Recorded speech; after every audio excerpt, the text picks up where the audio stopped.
Donc bienvenue au CIC Ouest. Je suis ravi de vous accueillir. Pour ceux qui ne me connaissent pas, je suis le directeur de la région Loire-Atlantique-Vendée. Donc il y a peut-être quelques-uns parmi vous qui débordent un petit peu de la Loire-Atlantique-Vendée. Oui, bon, ok. Donc on est content de vous accueillir dans cette salle et en plein dans les travaux, mais vous inquiétez pas, tout ça va s'arranger très vite. Deux mots du CIC Ouest pour vous éclairer un peu. Nous sommes une banque implantée sur les 22 départements de l'ouest de la France.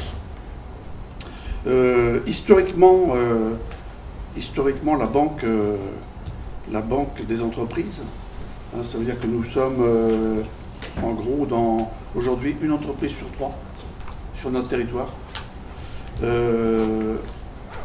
Et donc, en gros, 80% de ces entreprises clientes chez nous sont des entreprises familiales. Entreprises familiales qui constituent l'essentiel du tissu économique de notre région. Donc on les connaît bien. Il y a longtemps qu'on les accompagne. On était même sur les fonds baptismaux d'un certain nombre de success stories de la région. Bon, je ne vous donne pas les noms, mais vous les connaissez tous, les Fleury, Michon, etc. Sur des beaux vend des matériaux et j'en passe. Tu donnais pas les noms. J'ai donné les noms. Ça m'a échappé.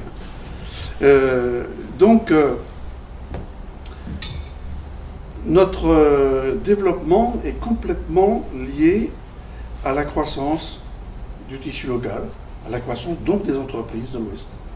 Nous, on est implanté dans l'Ouest et que dans l'Ouest.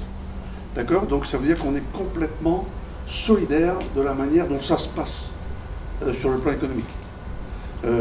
Donc on se développe en symbiose avec nos entreprises et notamment les entreprises familiales. Et donc je rencontre beaucoup d'entreprises familiales dans mes déplacements chez les clients. Et donc je les connais un peu. Elles sont, comment on les qualifierait, elles sont modernes en fait. Une entreprise familiale, je me rends compte que c'est moderne, que c'est agile, c'est combatif, c'est sérieux, ça s'inscrit dans le long terme. Il y a des valeurs, il y a de la solidarité, de l'implication des salariés. En fait, c'est tout un spectre de valeurs et de qualités qui font qu'elles passent les crises. Elles passent les crises, elles résistent, elles sont très résilientes. Ah, voilà. Elles sont très résilientes et... si, ouvrez au monsieur. Voilà. Bonsoir, bienvenue. Elles sont très résilientes et elles surpassent, elles se comportent plutôt mieux dans les crises. Voilà. Bon, on va laisser. Tiens, Olivier. Parce que si vous avez. Voilà. Donc, des valeurs, de la puissance et des valeurs qui leur font passer les crises correctement.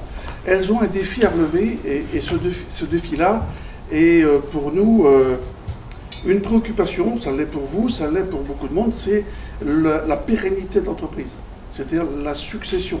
C'est-à-dire que comment on fait en sorte de assurer la poursuite de cette activité, de cette entreprise, en positionnant des successeurs dans un bon timing et qui ait la compétence et la motivation. Donc ça, cette préoccupation-là, on l'a depuis longtemps et on pense que ça fait partie de notre métier de participer à résoudre ce problème. Alors comment on a fait, comment on essaie de faire eh bien, on a été à l'initiative avec Audencia de la création d'une formation spécifique dédiée aux successeurs. Bon, alors tout à l'heure on vous donnera plus de détails dans la manière dont tout ça s'organise, mais on pense que notre contribution dans le tissu économique dans lequel on vit, en tant qu'acteur économique essentiel de la région, ben, c'est aussi ça. Voilà. Donc, je vais m'arrêter là, je ne vais pas en dire plus, parce que tout le détail va arriver maintenant et je risquerais d'en dire trop. Donc, je vais laisser la parole. Donc, merci encore d'être présent. Et je laisse la parole à Frédéric Robin pour la suite. Merci Jacques. Merci, M. Robin.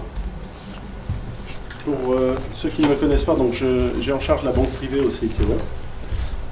Et dans ce cadre-là, les entreprises familiales, comme le disait Jacques au niveau de la région, les entreprises familiales, ce sont des dirigeants, ce sont des familles que l'on rencontre régulièrement et pour lesquelles on agit et on essaye d'accompagner sur leurs préoccupations, qu'elles soient d'ordre entreprise ou d'ordre patrimoine privé.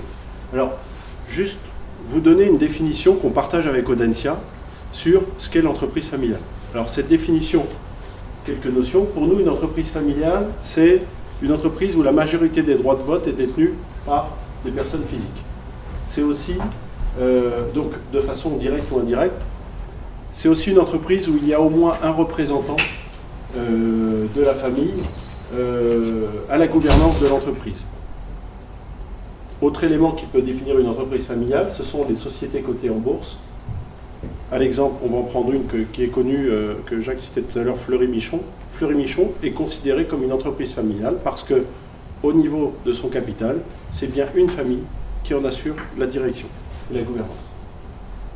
Donc, l'entreprise familiale, c'est juste un mot que j'ai passé au début, c'est quelle que soit sa taille, on peut être une entreprise familiale. Quand on cite Fleury-Michon, c'est une belle ETI de notre région, ça reste néanmoins une entreprise familiale. Alors, juste quelques chiffres, je ne vais pas trop vous embêter sur les chiffres, mais une entreprise familiale aujourd'hui, voilà le poids que ça pèse dans l'économie. Alors, dans l'économie, comme vous pouvez le voir ici, si ça marche, voilà, ça veut bien marcher, dans quelques pays européens, vous voyez qu'en France, 83 du tissu d'entreprise est représenté par les entreprises familiales. C'est énorme. Donc, vos entreprises sont dans ces 83%. À côté, on voit qu'en termes de chiffre d'affaires, la prédominance se retrouve aussi dans des entreprises de petite taille et en nombre de salariés, plutôt sur ce segment-là. C'est-à-dire plus la couleur est foncée, plus les entreprises sont représentées. Donc, l'entreprise familiale, pour nous, c'est un élément important en tant que banque régionale. Elle fait partie vraiment du tissu et de la force vive de l'économie. Aujourd'hui, au travers de sondages qui sont faits régulièrement, il est démontré également que l'entreprise familiale, c'est la bonne structure pour traverser les crises. Alors, vous avez ici quelques chiffres qui situent, qui viennent illustrer le propos, à la fois au niveau de la France et à la fois au niveau du monde. Donc, des entreprises interrogées, et là il y en avait 1600, 126 en France, qui, quand on additionne à la fois le totalement d'accord et le d'accord, 2/3 des entreprises considèrent aujourd'hui que la structure entreprise familiale et l'organisation d'une entreprise familiale permettent de mieux passer les crises qu'une entreprise classique. Alors, Audencia, et Noémie peut illustrer le propos, dans le cadre de la chaire Audencia, il y a eu un premier observatoire, certains en ont peut-être entendu parler, puisqu'il y a eu une première restitution qui a été faite au château de Goulaine. Audencia a sorti le premier observatoire des entreprises familiales Pays de Loire. Et dans le cadre de cet observatoire, Noémie a extrait quelques slides. On peut commenter celui-ci. On peut venir, Noémie. Non, c'est juste pour effectivement confirmer ce que pouvait dire Frédéric sur la capacité des entreprises familiales à, on va dire, mieux traverser les périodes un peu difficiles. Nous, un des principaux résultats qu'on a sortis de l'Observatoire des entreprises familiales donc en Pays de la Loire, donc uniquement sur la région des Pays de la Loire, c'était effectivement qu'il y avait une vraie solidité financière des entreprises familiales. Et donc là, c'est juste illustré par cette slide sur voilà, un rapport entre le niveau du carnet de commandes, le niveau de trésorerie et le niveau des recettes. On a posé la question, comment vous jugez ce niveau en 2016 par rapport à 2015 ? Et on voit que voilà, les chiffres sont plutôt bons pour dire que ces différents ces différents indicateurs se sont améliorés. Donc voilà, c'était juste pour confirmer qu'au niveau de la région, quand on zoome sur la région, on est fait sur le la même même constat. dynamique et on est sur le même constat. D'accord. Après, la volonté de transmettre. Alors, autre problématique au niveau de l'entreprise familiale que vous vivez ou que vous avez vécu ou sur lesquelles vous pouvez vous réfléchir, c'est la volonté de transmettre à la prochaine génération. Bon nombre d'entreprises que l'on peut rencontrer se posent régulièrement la question. Et aujourd'hui, est-ce que l'entreprise familiale est armée et a cette réflexion-là? Ce qu'on peut voir, alors là on est au niveau, à nouveau, toujours au niveau France et au niveau monde dans cette étude, c'est vraiment le sujet de préoccupation numéro 1, transmettre à la prochaine génération. Donc voilà, votre présence ici ce soir en témoigne. Et après, les autres sujets sont beaucoup plus divisés. Et je serais tenté de dire, heureusement, quand on est une banque comme nous, régionale, où on défend les territoires, c'est vrai que transmettre à la prochaine génération, ça nous va bien, plutôt que de vendre à un investisseur privé. Alors un investisseur privé, ça va encore parce que c'est une personne physique, mais quand c'est un groupe et qu'il y a un phénomène de concentration, ça peut être embêtant. Si on zoome sur les Pays de Loire, Noémie. Eh bien, sur les Pays de la Loire, on a posé la question à nos 171 dirigeants d'entreprises en Pays de la Loire, quel repreneur vous allez privilégier si vous envisagiez de céder ou de transmettre votre entreprise. Donc là, il y a plus d'un tiers des dirigeants d'entreprise qui souhaitent transmettre ou céder l'entreprise à un membre de leur famille, ou un autre tiers qui souhaite transmettre à une personne du métier. Voilà.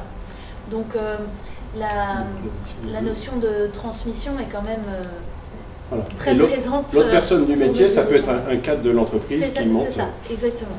Mais surtout pas une personne de l'extérieur de l'entreprise. D'accord. Pour terminer sur les chiffres, en fait, il y a un sondage qui a été réalisé et qui est rejoint également par une étude qui a été faite par Audencia, où en fait vous avez ici quelques chiffres qui nous donnent un peu l'ampleur de ce que représente aujourd'hui cette problématique. 40% des dirigeants disent envisager de céder ou de transmettre dans les prochaines années. Donc c'est un vrai sujet, 40%. Alors c'est vrai qu'on peut lire dans beaucoup d'articles dans la presse qui nous disent aujourd'hui que vos parents, les dirigeants au sens plus large, vieillissent et prennent de l'âge. Et donc c'est vrai qu'on a aujourd'hui des centaines de milliers d'entreprises où les dirigeants ont plus de 60, voire plus de 65 ans aujourd'hui, et la problématique se pose. Donc pour les prochaines années, 40% disent se préoccuper et envisager de céder ou transmettre dans les prochaines années. On le voit donc en confirmation, c'est que 66%, donc 2 tiers d'entre eux disent principal motif départ à la retraite.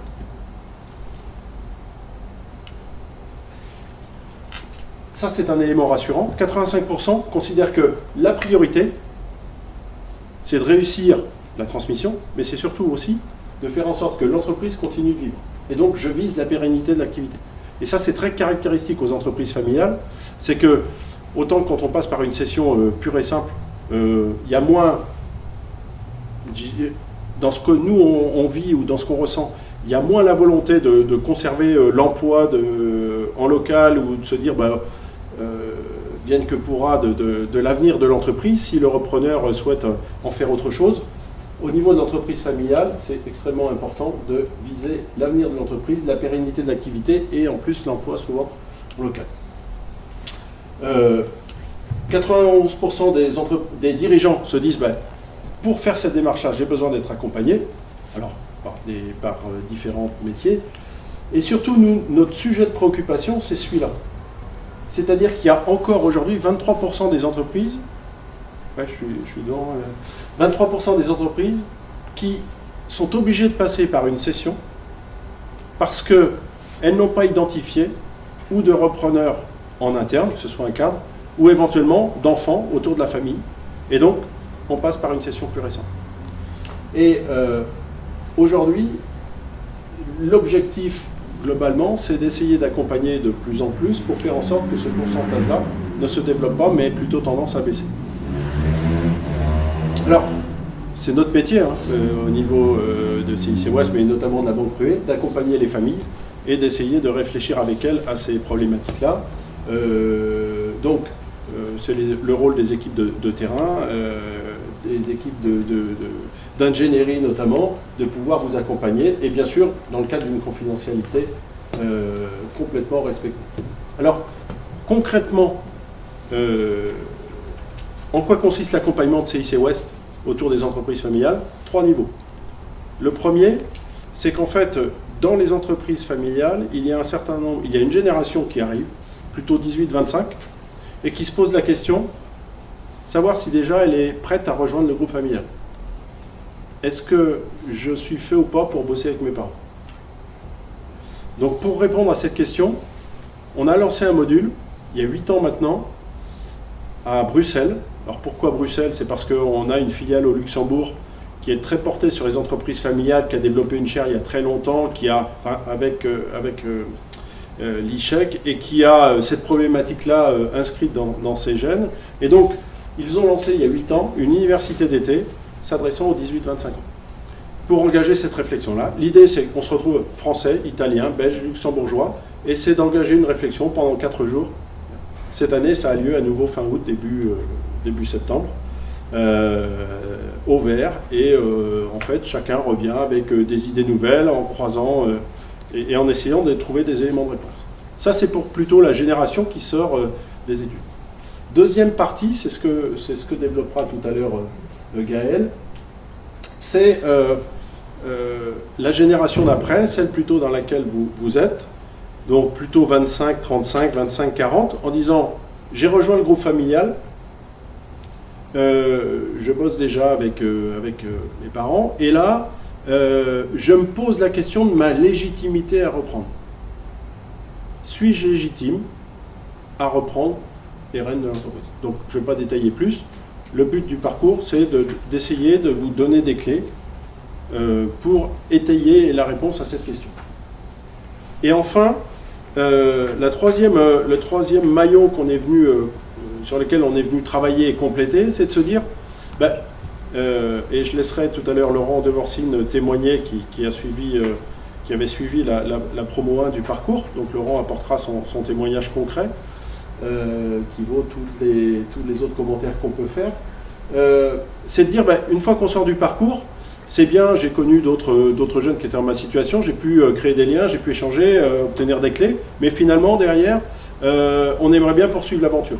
Et donc, on a lancé en septembre 2015 un club nouvelle génération. Il est à Nantes, mais peut-être qu'il se réunira ailleurs sur des échanges plus lointaines. L'idée, c'est quoi? C'est 4 après-midi par an, ce serait beaucoup trop, 4 après-midi par an, c'est de prendre une thématique qui est propre aux jeunes concernés, et c'est de la développer.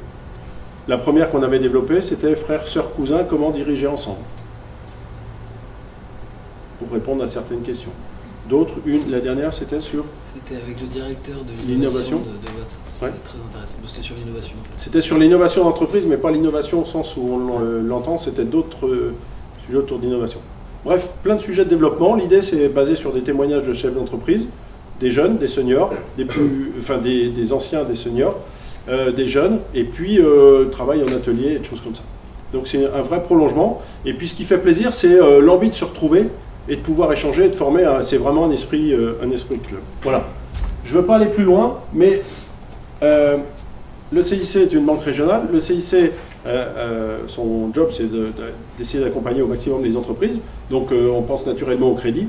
Mais ce n'est pas que le crédit, et c'est aussi la possibilité d'accompagner sous d'autres formes. Et là, vous en avez 3 illustrations. Je laisse le relais à Noémie. Noémie va vous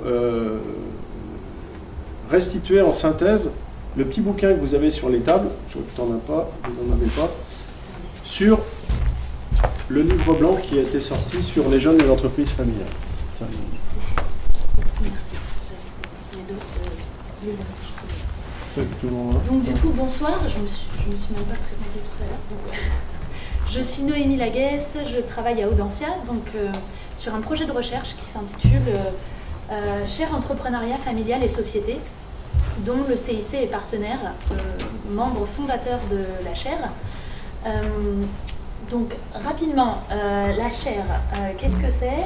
La chaire, c'est un projet de recherche spécifique aux entreprises familiales qui a été lancé en juin 2013 C'est-à-dire qu'il y a un enseignant-chercheur de l'école qui est dédié et qui travaille sur cette thématique. Et l'objectif, c'est bien de développer de la connaissance et de la recherche innovante sur les entreprises familiales. Donc moi, je suis chargée d'études sur ce projet et nous avons également avec nous 2 doctorantes qui développent des projets spécifiques, une qui travaille sur l'innovation dans les entreprises familiales et la seconde qui travaille plus sur le discours, l'analyse de discours des successeurs dans les entreprises familiales. Voilà. Donc le CIC est un partenaire fondateur de la chaire aux côtés de 6 autres partenaires. Donc vous avez les logos ici. On a décidé de développer notre expertise sur 4 grands domaines. Donc, qui sont cités ici. Vous voyez qu'on n'a pas du tout essayé de développer une expertise sur l'aspect, par exemple, fiscal ou juridique des entreprises familiales. Notre créneau, c'est vraiment un aspect beaucoup plus psychosociologique de l'entreprise et on s'intéresse vraiment aux relations entre cédants et successeurs dans l'entreprise familiale. Donc là, actuellement, on travaille plus sur le leadership dans l'entreprise familiale et l'année suivante, on travaillera un petit peu plus sur l'entreprise familiale comme modèle entrepreneurial. Vous voyez qu'on a développé nos recherches sur l'identité et l'image de l'entreprise familiale. C'est l'objet du petit livre que vous avez à l'entrée, le petit cahier. Je vais en reparler dans 2 secondes parce qu'on s'est intéressé à l'image de l'entreprise familiale auprès des jeunes. Du coup, ça fait écho à ce qu'on va dire ensuite. Pour finir sur la chaire, donc globalement on a 4, on a vocation à développer 4 points. Le premier, le plus important, étant de développer des études et des enquêtes qui permettent de fonder scientifiquement nos recherches sur les entreprises familiales. Le deuxième, c'est vraiment d'être aussi un lieu d'échange pour les entreprises. Le troisième point, c'est effectivement de pouvoir proposer de la formation spécifique pour les dirigeants d'entreprises familiales ou les futurs dirigeants, ce qui est le cas avec le parcours dont va vous parler ensuite Gaëlle. Et enfin, un 4e objectif, qui est un petit peu différent, c'est vraiment de communiquer et de faire connaître les spécificités des entreprises familiales. Donc on essaie par différents moyens de mettre en lumière ces entreprises et leurs caractéristiques, notamment sur le territoire. Alors, ce qui nous intéresse, les jeunes et l'entrepreneuriat familial. Donc effectivement, il y a un livre blanc qui est sorti en fin d'année dernière, consacré à cette thématique, qui a été réalisé par 2 enseignants-chercheurs de l'école, avec des étudiants. C'est vraiment un projet étudiant à la base. Pourquoi on s'est intéressé aux jeunes et à l'entrepreneuriat familial? Donc, comme je vous le disais, on a sorti un petit bouquin sur identité et image des entreprises familiales. Et on s'est rendu compte, en interrogeant à la fois le grand public, à la fois les dirigeants et à la fois les jeunes, que les entreprises familiales étaient très bien identifiées auprès des jeunes, véhiculent une image plutôt positive, plutôt une image de confiance auprès des jeunes. Par contre, quand on parle de l'attractivité des entreprises familiales et quand on demande aux jeunes s'ils aimeraient travailler dans une entreprise familiale, on obtient des résultats un petit peu moins positifs. Par exemple, 7 Français sur 10 déclarent qu'ils préféreraient travailler dans une entreprise familiale. Quand on s'intéresse aux jeunes, ce résultat est beaucoup moins important, vu qu'on a à peine un étudiant sur 2, un jeune sur 2, donc les jeunes qu'on a interrogés étaient étudiants encore, un étudiant sur 2 déclare préférer travailler plus tard dans une entreprise familiale. Donc on a une proportion qui est quand même moins élevée, donc on a décidé d'aller creuser un petit peu la question avec ce livre blanc. Comment il a été construit ce livre blanc? Comme je le disais, c'est un projet étudiant qui a été mené par les étudiants de la majeure entrepreneuriat à l'école, donc ils sont une trentaine à l'école Audencia, avec 2 axes de travail. À la fois l'entrepreneuriat en famille, donc le fait d'entreprendre avec des membres de sa famille, et le fait de travailler dans une entreprise familiale, donc rejoindre une entreprise familiale en tant que salarié. Donc rapidement sur la méthodo, ces étudiants ont essayé d'identifier les freins et les problèmes sur ces 2 axes de travail. Qu'est-ce qui fait qu'on ne franchit pas le pas pour entreprendre en famille et qu'est-ce qui fait qu'il y a un jeune sur 2 qui préférerait travailler dans une entreprise familiale. Ils ont listé ces différents freins, ces différents problèmes identifiés et les ont soumis à une centaine d'étudiants de l'école Audencieux mais aussi de l'école centrale. Et cette centaine d'étudiants a hiérarchisé ces problèmes. Et on en est venu à formuler 10 difficultés, les 10 principales difficultés. À partir de ces difficultés, l'idée d'un livre blanc, c'est vraiment de trouver des solutions et des propositions par rapport à ces freins et ces difficultés qui avaient été identifiées en amont. Une petite précision avant de vous montrer un petit peu les difficultés qui étaient ressorties de ce travail de nos étudiants. Quand on les a interrogés, on s'est rendu compte que l'intention entrepreneuriale de nos étudiants était très élevée.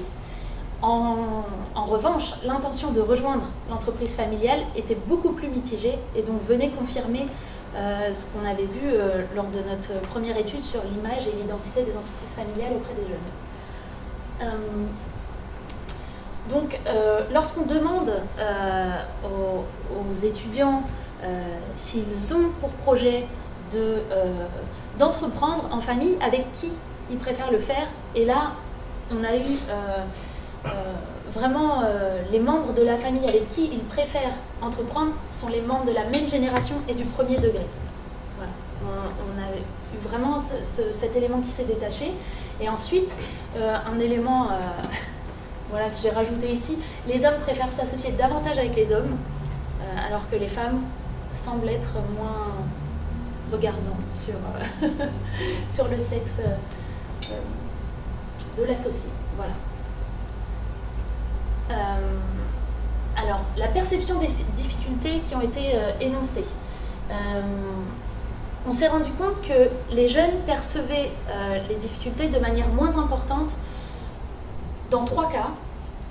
Lorsque ces jeunes ont déjà eu une expérience dans une entreprise familiale, même si c'est un stage de courte durée, à partir du moment où on a eu une expérience dans l'entreprise familiale, les difficultés qu'on peut énoncer pour entreprendre en famille ou rejoindre une entreprise, elles sont toujours perçues comme moins importantes par rapport à des personnes qui n'ont eu aucune expérience, dans l'entreprise familiale.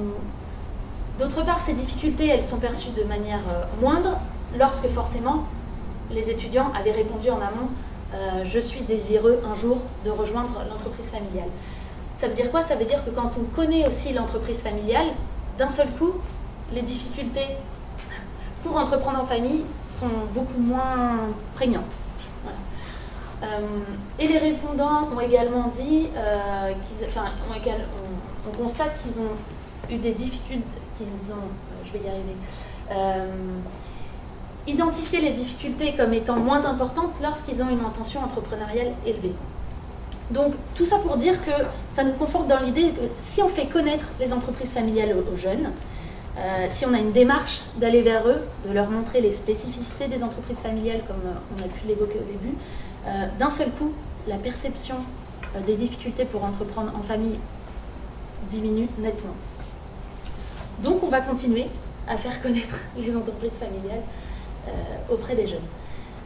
Quelles sont ces fameuses difficultés qui ont été énoncées par les jeunes? Principale difficulté, et celle qui ressort nettement, c'est vraiment ce lien entre la sphère privée et la sphère professionnelle. Comment on fait pour gérer ces 2 sphères lorsqu'on entreprend en famille? Et ça, c'est une vraie peur qui a été énoncée par les jeunes. Voilà, c'est aussi l'objet du point 2, difficulté de dissocier vie professionnelle et vie personnelle, le mélange des relations, etc. Donc ça, c'est un point aussi, je pense, Gaëlle en parlera, mais qui est abordé aussi dans la formation. On essaie de soulever ces points. Voilà, comment dissocier, quand je rentre chez moi, je laisse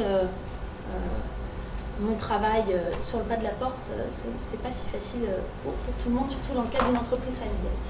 Il y a aussi un risque qui a été évoqué, et là c'est un risque financier pour la famille. C'est-à-dire que entreprendre en famille, ça m'engage moi, mais du coup ça n'engage pas que moi, justement ça engage également tous les membres de ma famille, peut-être mon conjoint, mes enfants, etc. Et aussi un dernier point qui est une difficulté qui est vraiment ressortie, c'est comment faire preuve d'objectivité pour évaluer et rémunérer correctement les membres de sa famille. Pour évaluer par exemple les compétences dans un entretien annuel d'évaluation. On a eu des retours très concrets, des jeunes qu'on a interrogés sur tout simplement voilà, l'entretien annuel d'évaluation, comment je le fais si c'est avec quelqu'un de ma famille. Comment je fais pour remplir ces formalités. Donc voilà, et ça c'est les 5 principales difficultés pour entreprendre en famille qui sont vraiment ressorties quand on a interrogé la centaine d'étudiants d'Audencia et de l'école centrale. Alors l'idée, comme je vous le disais tout à l'heure, c'était de ne pas s'arrêter à ces difficultés, c'était d'aller, dans le livre blanc en tout cas, d'aller vers des propositions qui étaient formulées. Et donc pour cela, les étudiants ont fait des travaux plutôt en atelier, et aussi, donc on travaillait en atelier et ont été aussi à la rencontre de dirigeants d'entreprises familiales et à la rencontre de professionnels qui accompagnent les entreprises familiales. Donc les propositions formulées. Établir des règles précises pour bien dissocier la sphère familiale et la sphère professionnelle.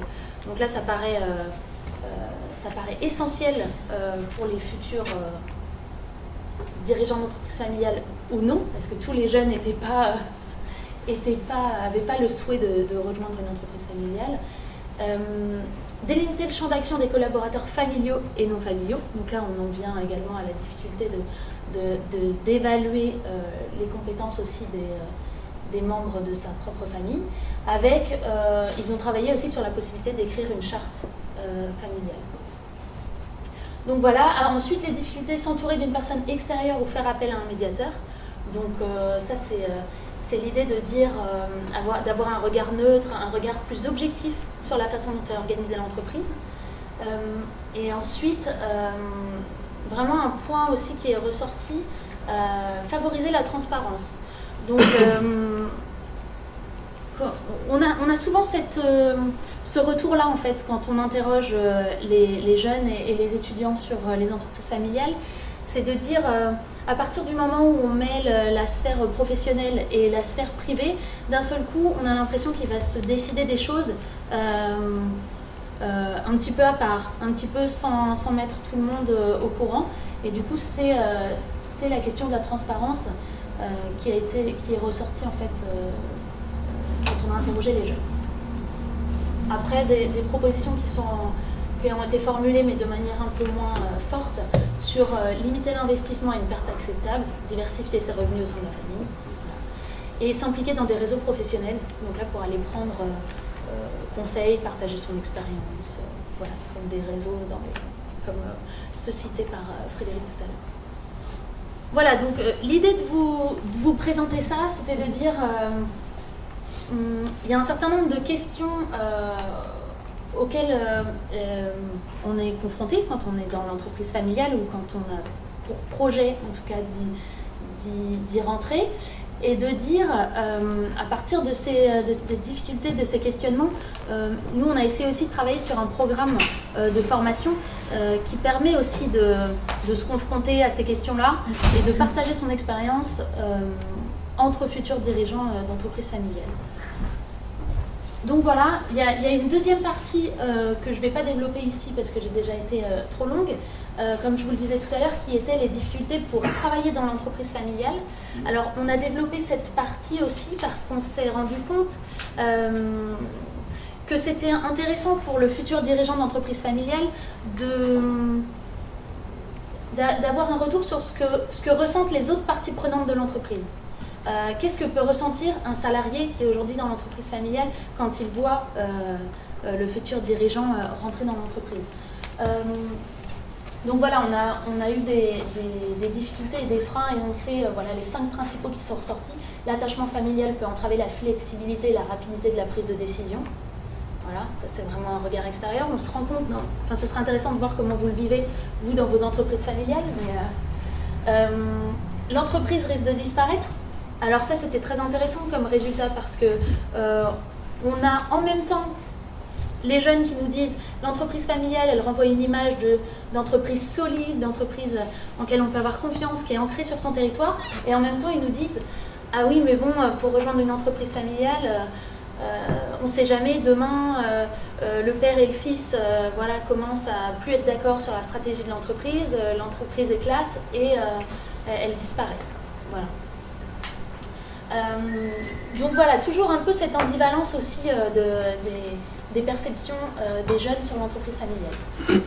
Donc le risque de népotisme, hein, dont on parlait tout à l'heure, qui est aussi lié à une question de transparence. Et puis l'absence d'évolution sur des postes stratégiques si on n'est pas de la famille. Alors ça, c'est vraiment prégnant quand on interroge les jeunes, surtout qui n'ont pas un environnement entrepreneurial autour d'eux.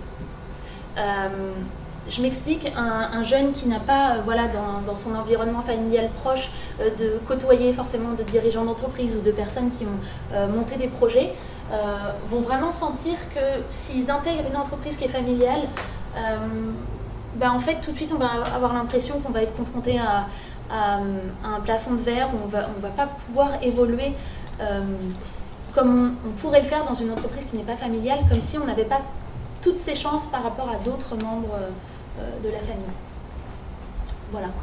Avec également la problématique financière des salaires qui sont moins élevés dans une entreprise familiale, mais là encore on est sur de la perception. Dans les faits, ce serait intéressant d'avoir votre retour sur vous, comment vous percevez cet élément. Voilà. Et donc rapidement, voilà, ils ont formulé également des propositions de la même manière en allant rencontrer des dirigeants d'entreprises familiales et des professionnels.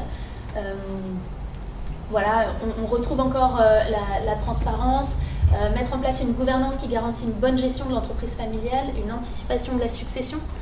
Alors là, c'est intéressant de dire, de souligner ce point-là, c'est-à-dire que le fait d'être transparent sur le fait qu'on a envie de transmettre l'entreprise, il semblerait que pour les jeunes, ce soit un message plutôt positif.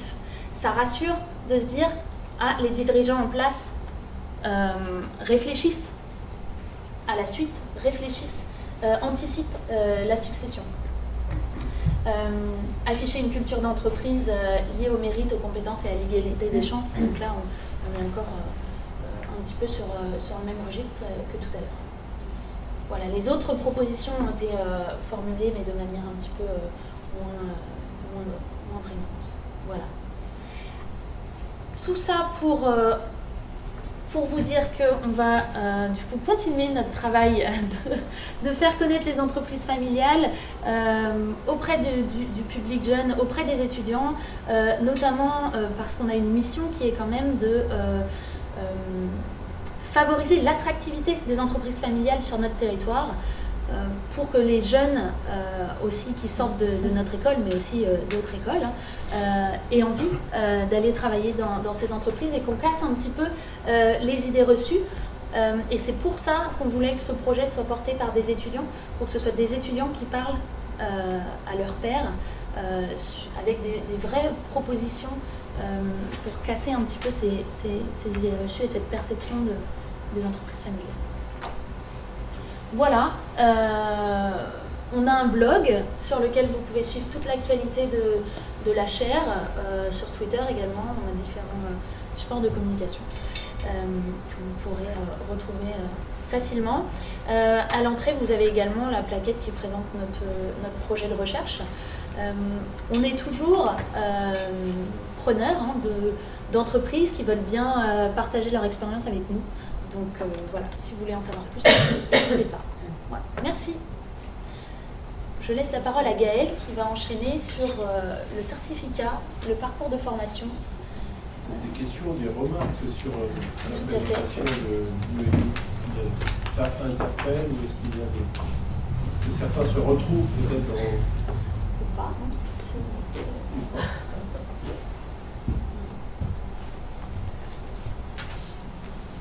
En tout cas, si c'est pas maintenant, ça peut être après, on peut échanger. Voilà. Un petit mot, tiens. Pardon. Je confirme en tout cas, plein de choses. Ah oui. Sur la perception, Sur l'ensemble, sur tous les points. vous êtes en situation du coup de reprendre éventuellement, enfin d'être un futur dirigeant d'entreprise familiale avec des... Vous confirmez quoi dans ce qui est présenté? Un certain nombre de points, ceux avec 3+, notamment. Et Sur à le la fait fois sur les problèmes remontés et sur les solutions proposées. Ouais.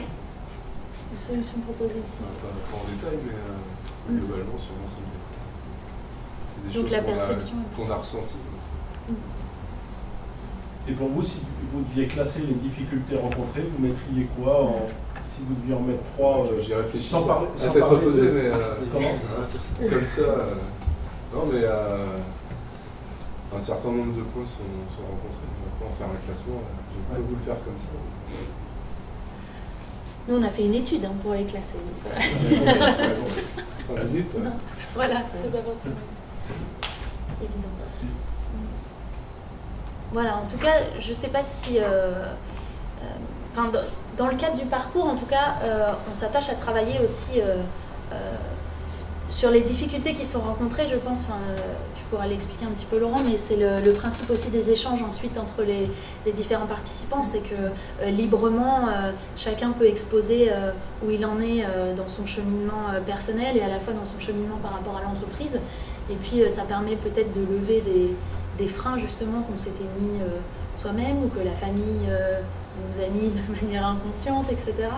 Donc voilà, là c'était une proposition de faire ce travail avec les étudiants pour essayer de prendre du recul et de dire, voilà, de manière objective, entre guillemets, on sait que ça se passe pas comme ça dans l'entreprise, il y a plein de choses qui rentrent en compte, mais les difficultés rencontrées. Voilà. Je laisse... Merci.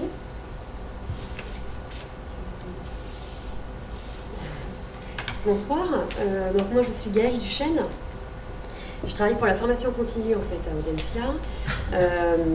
Donc je vais vous présenter en quelques mots, assez brièvement, le certificat qu'on a créé donc en partenariat avec le CIC pour essayer en tout cas un maximum d'apporter des réponses, des solutions les plus concrètes possibles à ce que peuvent rencontrer finalement les jeunes et futurs repreneurs d'entreprises familiales.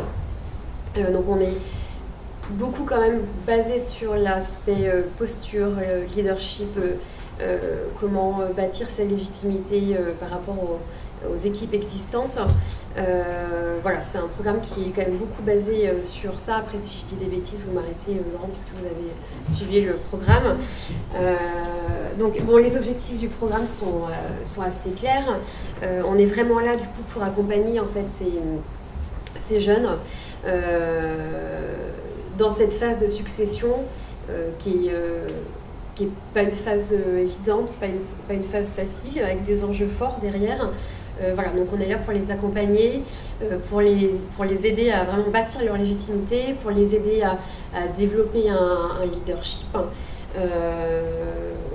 Voilà, avec pour objectif principal vraiment d'assurer la pérennité de l'entreprise, d'assurer la compétitivité de l'entreprise et puis de développer aussi son propre projet derrière tout ça.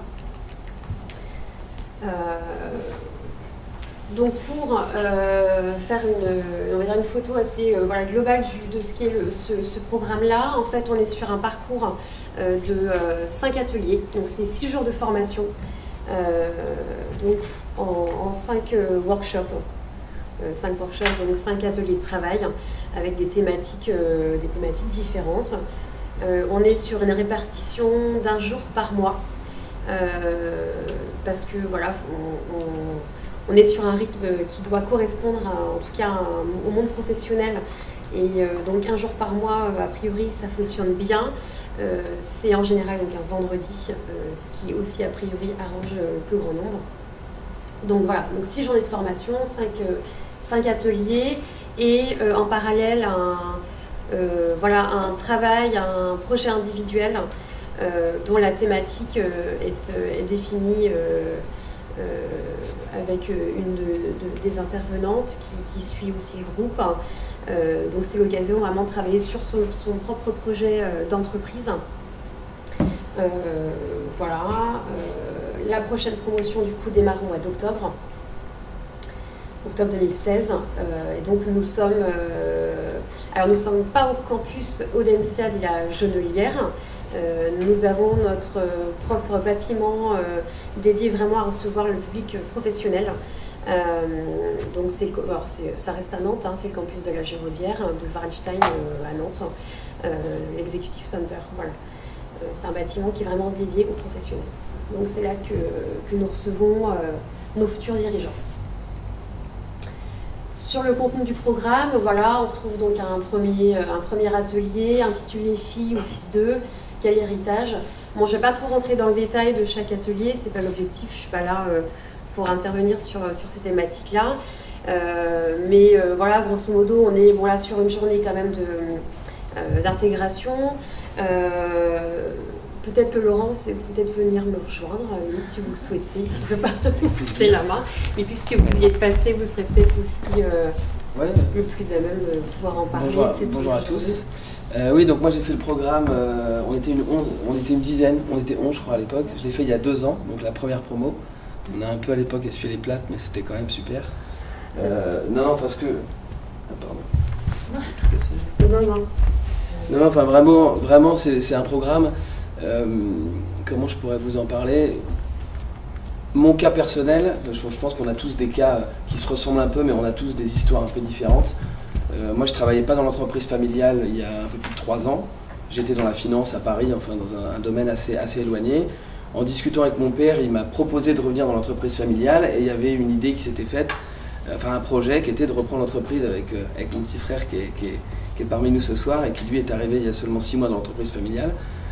Donc j'ai rejoint l'entreprise il y a quelques années maintenant, à peu près 6 mois, 1 an avant que le parcours commence.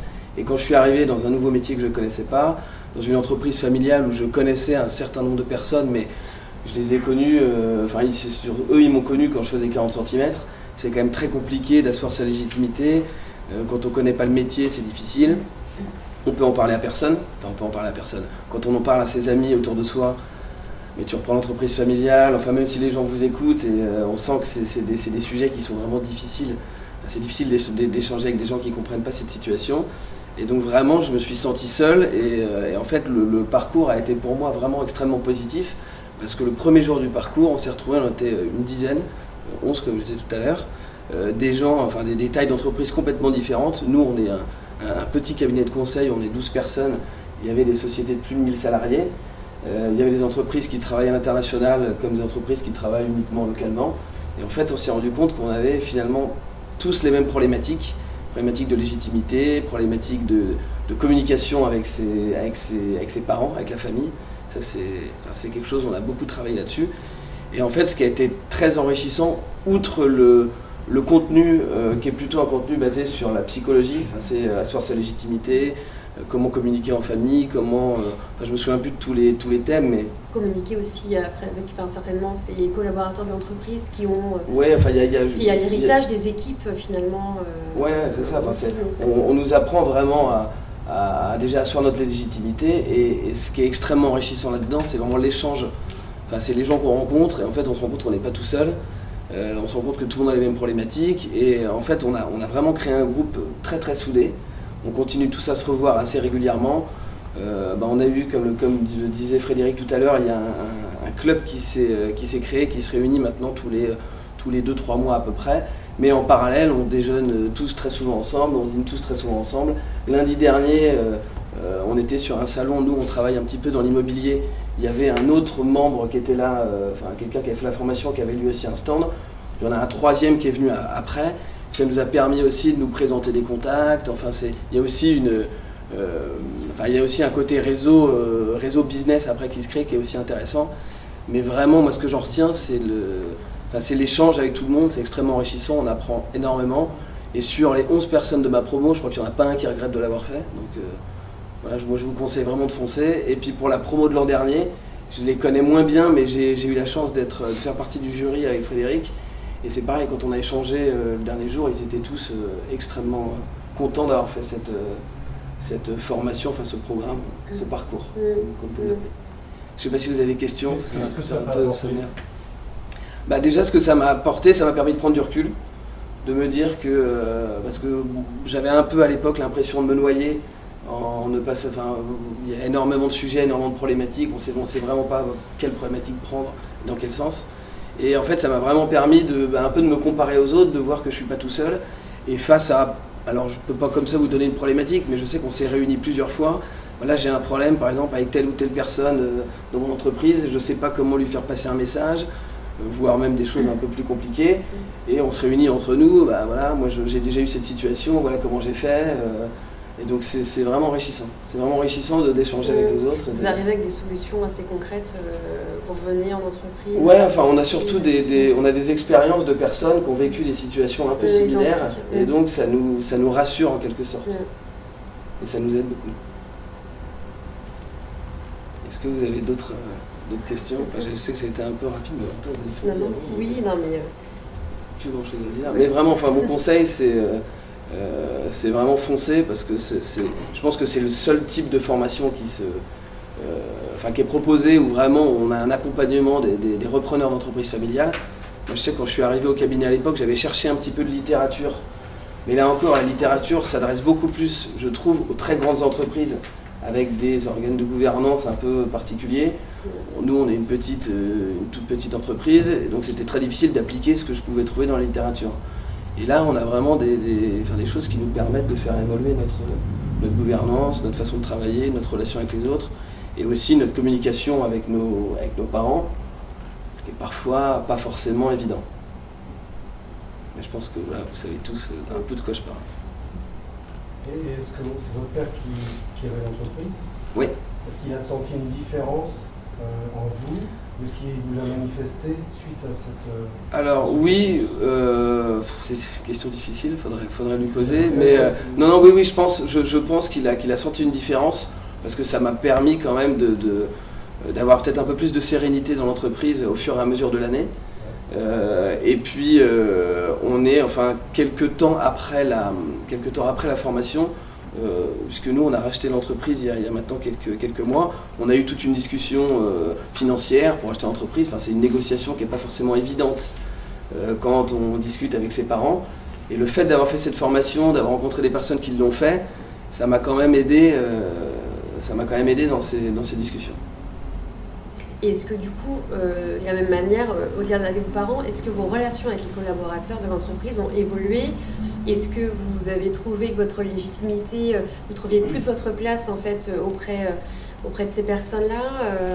Oui, la relation a évolué. Je suis arrivé, je connaissais absolument pas. Alors, la formation m'a beaucoup aidé pour la relation avec nos collaborateurs au cabinet.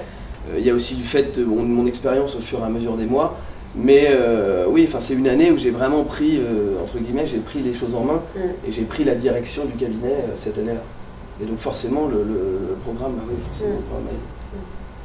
Ce que disent ceux qui sont passés, et que ce soit la promo 1 et la promo 2, ils disent qu'en fait, le plus compliqué, ça a été de libérer la première journée. C'est-à-dire de sortir de l'entreprise la première journée, de se dire « Ah, je vais être absent une journée, c'est dans mon agenda, ça rentre pas, c'est compliqué. » Et finalement, dès la deuxième, ça y est, on trouve, cette journée trouve sa place. Et finalement, elle devient... Oui, puis on est content de se retrouver tous. Non, c'est vrai que une journée par mois, c'est chronophage, mais en même temps, on peut réussir à se libérer une journée par mois. Et ça permet aussi quand même de prendre du recul, parce qu'on est... on est le nez dans les dossiers en permanence, et le fait de pouvoir échanger, parce qu'on parle psychologie, mais on parle aussi de nos entreprises, on présente nos entreprises aux autres, on a un peu la vision des autres qui lui disent « Mais attends, mais pourquoi tu me dis ça ?» C'est vraiment un moment d'échange sans tabou, et c'est très enrichissant. Un mot sur le coaching? Oui, le coaching, tu as raison. Le coaching, on a une personne qui s'appelle Céline Elumozoa, je ne vais pas écorcher son nom, qui est la responsable du FBN, qui est un réseau que vous connaissez peut-être. Donc c'est la responsable dans la région, et elle nous accompagne pour créer en fait, à la fin du programme, vous devez identifier une problématique sur votre reprise d'entreprise familiale, Et il y a un jury, enfin c'est pas du tout un examen, mais vous présentez votre problématique et les solutions que vous souhaitez apporter. Et en fait, Céline nous accompagne pendant tout le programme, et elle a vraiment je vais pas dire que c'est une psychologue, mais moi je sais que je me suis retrouvé avec elle en réunion. Elle vous pose 3 questions et on parle pendant 2 heures, enfin on déballe vraiment son sac, et ça permet aussi de prendre du recul par rapport à la situation qu'on vit. Et le fait de le mettre vraiment sur de créer un document qui va expliquer un petit peu notre histoire et expliquer un petit peu notre projet, c'est aussi intéressant de prendre ce recul-là. Est-ce qu'on rencontre des cédants? Non. Et ça, c'est une des remarques qu'on avait fait pour faire évoluer le programme. C'est de faire une journée peut-être avec les parents des repreneurs pour qu'ils soient eux aussi un petit peu sensibilisés à pas mal de choses. Mais en tout cas l'an dernier, je ne crois pas qu'ils ont rencontré de cédants. C'est peut-être au programme cette année. Juste pour bien comprendre votre question c'est quand vous prenez... Je trouvais que c'était intéressant d'avoir l'apport aussi du cédant et savoir dans quelle disposition il est, qu'est-ce qu'il en prend et tout ça. Alors, j'ai envie de dire pour ça, à la chaire, on organise régulièrement des événements avec les partenaires de la chaire où on fait, souvent il y a quand même des témoignages de dirigeants d'entreprise qui peuvent faire part de leur expérience. Mais c'est vrai que c'est un retour qui avait été fait et du coup, on va voir comment on peut caser ça. Dans ce qu'on est en train de regarder pour la prochaine session, c'était parce que c'était aussi une demande des 2 premiers groupes, c'était d'avoir des témoignages. Et donc de savoir comment on intègre ces témoignages dans les journées. Est-ce qu'on les intègre autour d'un déjeuner, par exemple, les dirigeants en l'occurrence ne déjeunent pas, mais voilà, est-ce que ça s'intègre autour d'une séance de midi ou une séance pour démarrer la journée effectivement, c'est partagé. Alors certains sont allés très loin parce qu'ils nous ont demandé, mais ça ce sera difficile à faire. C'est un programme c'est de prendre le groupe de parents. Ouais. Ceux qui sont une demi-journée. En disant nos parents ont aussi besoin qu'ils se retrouvent entre eux. Parce qu'ils ont peut-être des choses à se dire et peut-être qu'ils ne croisent pas des familles qui sont dans la même situation. Voilà. Et donc c'est la deuxième promo qui a dit tiens, ce serait pas idiot de faire une session 0.0. On a des témoignages de cédants dans le club. Alors après, je pense que le club, dès lors qu'on fait la formation, je pense qu'on peut s'y rendre sans problème. Et là, on a des témoignages de cédants. Et on avait eu, je regarde mon frère parce que c'était très intéressant, le premier événement du club, c'était 2 frères qui sont venus nous présenter leur entreprise. Et ils ont dirigé à 50-50 pendant toute leur vie. Et c'est une super réussite. Et c'était assez intéressant d'avoir une image positive de la gouvernance à 50-50 parce que nous, en l'occurrence, nous sommes à 50-50 et tout le monde n'arrêtait pas de me dire c'est une mauvaise idée, c'est une mauvaise idée, c'est une mauvaise idée. Donc c'était intéressant d'avoir la vision de ces personnes-là. Et on a eu ce témoignage, on a eu plusieurs témoignages en fait. À chaque événement, il y a un témoignage. Et je rajouterais qu'en plus, on en a pas mal de la formation qui nous ont proposé de rencontrer leurs parents. En disant mais tu as une problématique X ou Y, mais va voir mon père, il sera ravi de te recevoir. Donc ça peut se faire aussi comme ça. Oui, si je peux me permettre, c'est vrai qu'il y a d'autres lieux au-delà de la formation qui permettent justement comme tu disais, d'avoir des témoignages, de rencontrer des cédants. Donc quand on avait entendu cette demande de la première promotion, le problème c'était le calendrier. Le calendrier, parce que ce qui plaît aussi dans la formation, c'est qu'en 6 jours, on vous mobilise que 6 journées. Et c'est vrai que si on doit en rajouter une, il y a un avantage, mais il y a aussi un inconvénient. Et aujourd'hui, il y a quand même des lieux et des événements qui sont organisés en plus de la formation pour entendre ce type de témoignage. Donc on voit comment on peut... Puis c'est déjà quand même assez condensé. C'est assez condensé,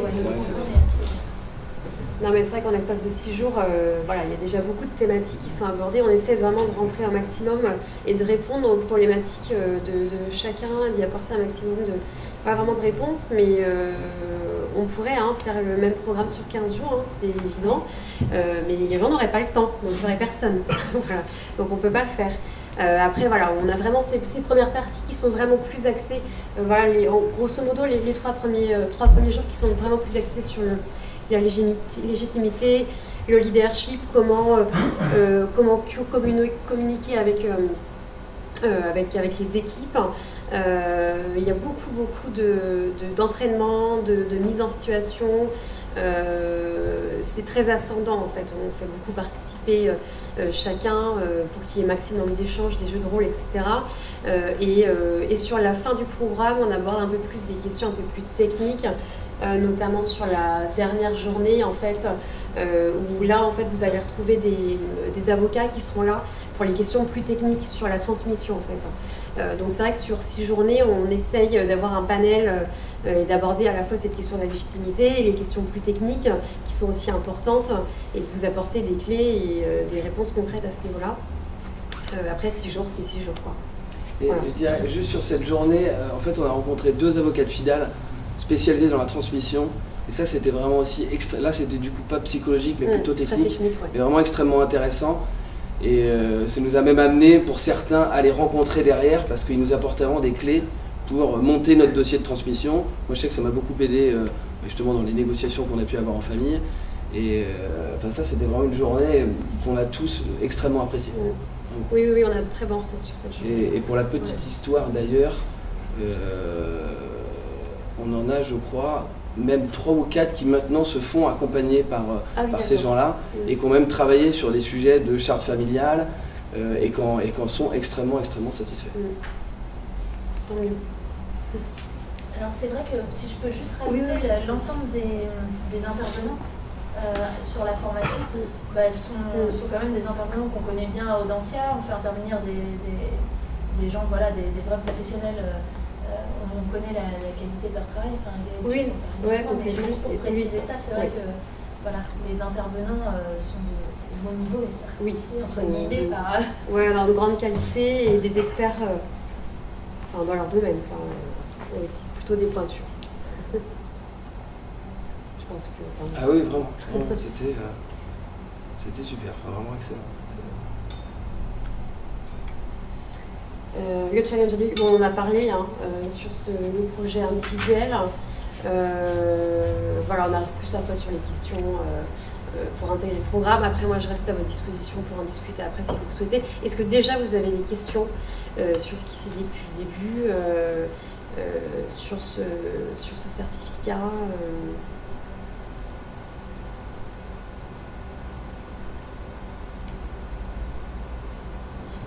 Bon, ça peut se faire en tête-à-tête après aussi.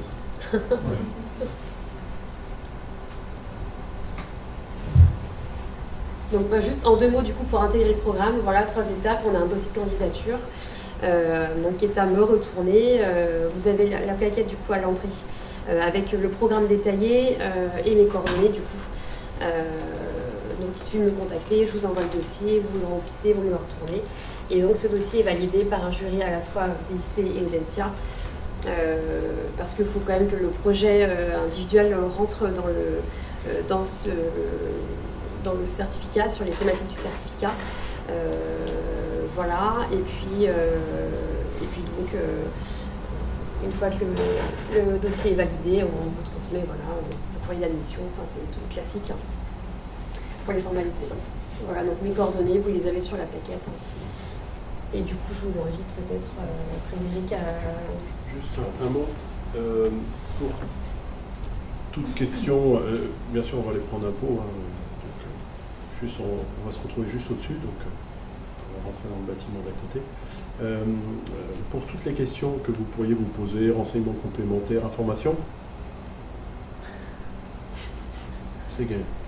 Donc, j'avais oublié de dire en introduction que concernant le CIC, pourquoi on est partenaire d'Audencia? D'abord parce que historiquement, c'est une école qui nous ressemble bien. On s'y retrouve. On est cofondateur on est copartenaire depuis l'origine de la fondation. On est cofondateur de la chaire. Et puis, ce parcours-là, en fait, nous, comme je vous disais tout à l'heure, je vous parlais du Luxembourg et de la Belgique. Ce parcours-là existe depuis 5 ans là-bas. Et en fait, c'était difficile d'envoyer nos entreprises familiales du Grand Ouest au Luxembourg. C'était plus simple de dire à Audencia, allez voir ce qui se passe là-bas, vous revenez, si ça vous plaît, et c'est ce qui s'est passé, eh bien on co-construit, sur les bases de ce qui se fait là-bas, on co-construit un parcours, c'est ce qui vous a été présenté ici, et donc c'est plus simple de venir à Nantes que d'aller ailleurs. Voilà. Après, fort de cette idée-là, on continue d'en parler à nos entreprises, mais c'est bien Audencia qui pilote, et donc c'est bien vers Gaël qu'il faut se retourner. Si vous n'avez pas de questions, ou si vous en avez mais que vous les gardez pour après, eh bien je vous propose qu'on se dirige, juste le bâtiment. Alors, le bâtiment qui est superbe, parce que vous, comme nous sans doute, vous vivez certains événements, donc pour l'instant c'est barricadé, pour éviter un peu de casse, mais prochainement ce sera transparent. Jacques,